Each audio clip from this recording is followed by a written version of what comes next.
Distinguished Senator Victor Umeh.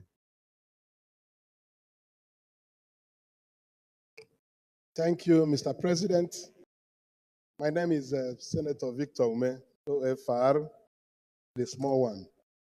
I represent Anambra Central Senatorial District.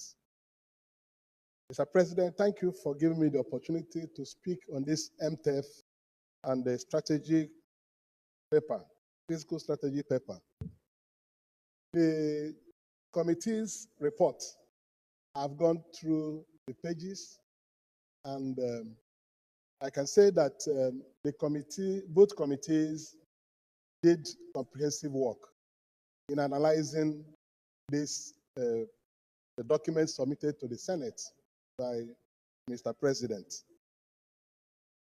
Mr. President, I am happy that most of the analysis done and the projections made, most of them end on the positive note, giving hope to Nigerians that something or things are being done to rejig the economy so that our standard of living of the Nigerian people will improve.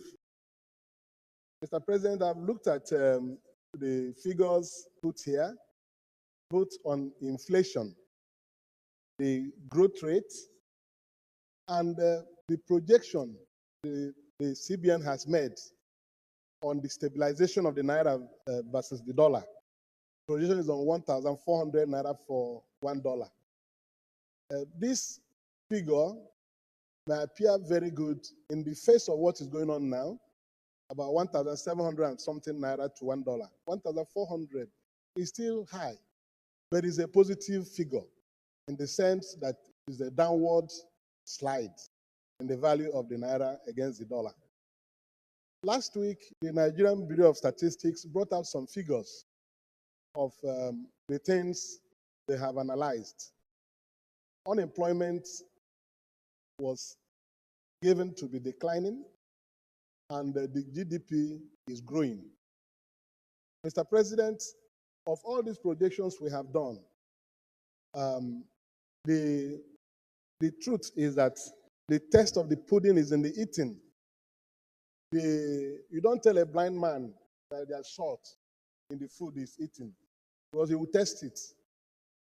So the importance of this exercise is to juxtapose it to the cost of living as experienced by the Nigerian people, so that they will continue to be hopeful and flow with the government. So that when you say have patience, people have patience, knowing that with all these things we have just analyzed here, that hope is on the way. The other thing is that looking at the cost of services and petroleum products, because this one is the one that is affecting Nigerians, very hotly, the cost of petroleum and energy.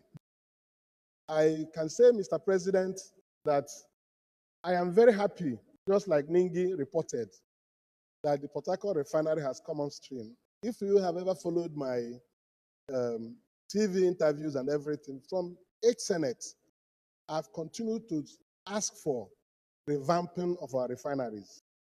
All the policies we're making to bring down prices, I've always seen that to be illusionary unless our refineries come back on stream.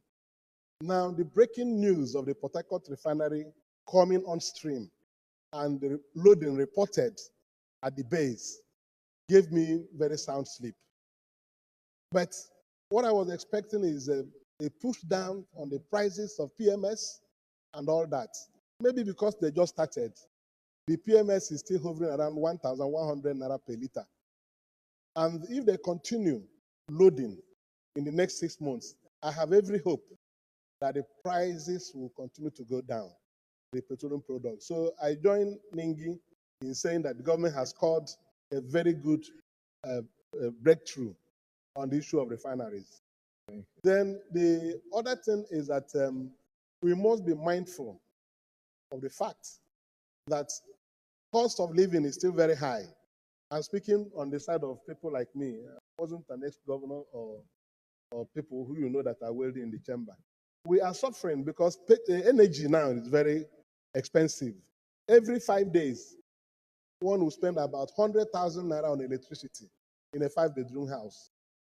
If these prices are not going down and we're having all these positive projections, it means that the distress will not stop. People will continue to groan over high prices of cost of goods and services.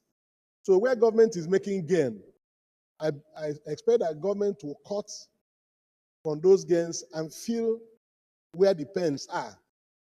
The increasing foreign reserve to $36 billion is very healthy at sight. But we will expect that some of these things will rub off on the cost of goods and services so that Nigerians will continue to wait and be hopeful. I express the same optimism that this MTEF was actually very objective in the analysis. The report dealt with the issues the way they are, factually and truthfully. So let government continue to put efforts in bringing down the prices of goods and services so that the ordinary man will understand it. I give you an example of what is going on this tax reform bill. This tax reform bill. You know, last week, the presidential advisor came here. You have 30 seconds. I'm coming now. The presidential advisor came here last week.